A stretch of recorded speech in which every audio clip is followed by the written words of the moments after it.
Assalamualaikum warahmatullahi wabarakatuh. Perkenalkan, saya Dina Mulaika, NIM 14 dari kelas 5A Prodi Pendidikan Informatika. Nah, di sini saya akan menjelaskan tentang konsep multimedia interaktif. Sebelum kita mendefinisikan apa itu multimedia interaktif, perlu kita sadari bahwa dalam kehidupan sehari-hari kita sudah banyak memanfaatkan dan menerapkan multimedia interaktif. Seperti halnya saat kita menonton televisi, mengeluarkan suara audio dan gambar, serta bermain gadget. Itu adalah salah satu contoh dari multimedia interaktif. Nah, di sini multimedia sendiri berasal dari bahasa Latin dengan kata multi yang berarti banyak atau bermacam-macam, dan medium yang berarti sesuatu yang dipakai untuk menyampaikan atau membawa sesuatu. Bisa dibilang juga medium ini adalah suatu perantara. Nah, sedangkan menurut istilah, multimedia bisa diterjemahkan sebagai penggunaan berbagai media yang berbeda untuk membawa atau menyampaikan informasi dalam bentuk teks, grafik, animasi, audio, video, atau gabungan dari beberapa komponen tersebut. Nah, jadi dapat disimpulkan, menurut Hofstadter, multimedia interaktif adalah pemanfaatan komputer untuk membuat dan menggabungkan teks, grafik, audio, video, dan menggunakan alat atau program yang memungkinkan pemakai berinteraksi, berkreasi, dan berkomunikasi secara interaktif. Nah, di sini ada 3 macam multimedia, yaitu menurut prosesnya, menurut jaringan, dan menurut jenisnya. Menurut prosesnya dibagi menjadi 2, yaitu multimedia communication dan multimedia content production. Nah, menurut jaringan juga dibagi 2, yaitu multimedia online dan offline, serta menurut jenisnya dibagi menjadi 2, yaitu multimedia linear dan multimedia interaktif. Menurut prosesnya, multimedia communication ialah multimedia yang ditujukan untuk memanfaatkan adanya media massa atau mempublikasikan serta mengkomunikasikan material dari multimedia. Jadi, untuk prosesnya, multimedia communication ia berfungsi untuk menyampaikan sesuatu, mengkomunikasikan sesuatu dengan menggunakan media cetak atau internet atau entertainment, film, game, musik, radio, tutorial, dan televisi. Sedangkan multimedia content production yaitu multimedia yang umumnya menggunakan media teks, audio, video, animasi, image, dan sebagainya. Nah, selanjutnya menurut jaringan. Nah, di sini ada multimedia online dan offline. Nah, multimedia online ialah multimedia yang karakteristiknya berbeda dengan multimedia offline. Jadi multimedia online ini menggunakan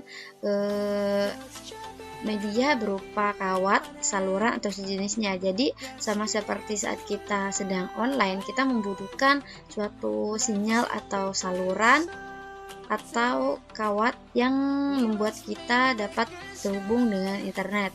Nah, multimedia offline ini ialah kebalikan dari multimedia online. Jadi, multimedia offline ini penyampaiannya tanpa melalui kawat atau saluran jaringan tertentu. Nah, selanjutnya ialah menurut jenisnya. Ada multimedia linear dan interaktif. Nah, multimedia linear ini multimedia yang berjalan tanpa menggunakan alat kontrol dan pemakai tidak dapat menggunakannya secara mandiri.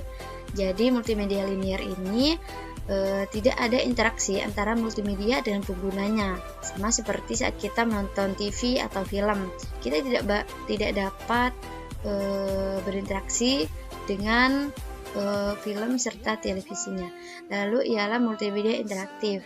Nah, yaitu multimedia yang digunakan untuk mengontrol dan bisa digunakan oleh end user dengan tujuan end user dapat menggunakan dan mengontrolnya. Contohnya adalah game.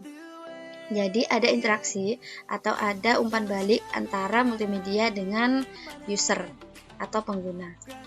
Nah, selanjutnya ialah manfaat multimedia. Manfaat multimedia ini ada 4, yaitu di dalam perumahan, dalam ruang usaha, dalam pendidikan, dan dalam ruang publik. Nah, pada perumahan biasanya multimedia ini contohnya ialah televisi. Nah, televisi ialah suatu sarana multimedia yang ada pada lingkungan perumahan. Lalu, dalam ruang usaha, Nah, multimedia sangat menguntungkan dalam hal promosi, presentasi, dan komunikasi. Nah, dalam bidang pendidikan, multimedia dapat berfungsi untuk meningkatkan proses belajar mengajar peserta didik. Jadi, multimedia sangat bermanfaat untuk mengubah proses belajar mengajar menjadi lebih menarik, tidak monoton seperti metode ceramah saja atau menggunakan papan tulis. Jadi dengan multimedia peserta didik dapat lebih tertarik untuk belajar. Nah, pada bidang ruang publik, banyak sekali multimedia yang kita temui baik kita sadar maupun tidak. Nah, seperti contohnya ialah kita memberikan informasi mengenai tempat duduk penumpang bus. Nah, pada multimedia interaktif banyak sekali manfaat yang bisa kita peroleh dengan keunggulan dari multimedia. Nah, contohnya multimedia interaktif salah satunya ialah dengan adanya mikroskop. Nah, mikroskop dapat memperbesar benda yang sangat kecil dan tidak tampak oleh mata seperti kuman, bakteri, dan lain-lain. Jadi mikroskop adalah salah satu contoh dari multimedia interaktif karena terdapat interaksi antara media dan usernya. Lalu selanjutnya ialah memperkecil benda yang sangat besar yang tidak mungkin dihadirkan ke sekolah seperti gajah, rumah, gunung. Nah, jadi multimedia ini yang dapat kita ambil contohnya ialah seperti komputer. Jadi kita dapat membawa sesuatu yang tidak dapat kita bawa dengan cara kita menampilkan gambarnya atau berupa video seperti itu. Lalu selanjutnya ada menyajikan benda atau peristiwa yang kompleks, rumit, dan berlangsung cepat atau lambat seperti beredarnya planet Mars, bekerjanya suatu mesin, dan lain-lain. Menyajikan benda atau peristiwa yang jauh seperti bulan, bintang, menyajikan benda atau peristiwa yang berbahaya seperti harimau, racun, dan meningkatkan daya tarik dan perhatian siswa. Nah, selanjutnya ialah format sajian multimedia interaktif. Ada 4 format, yaitu model tutorial, drills, simulasi, dan instruksional game.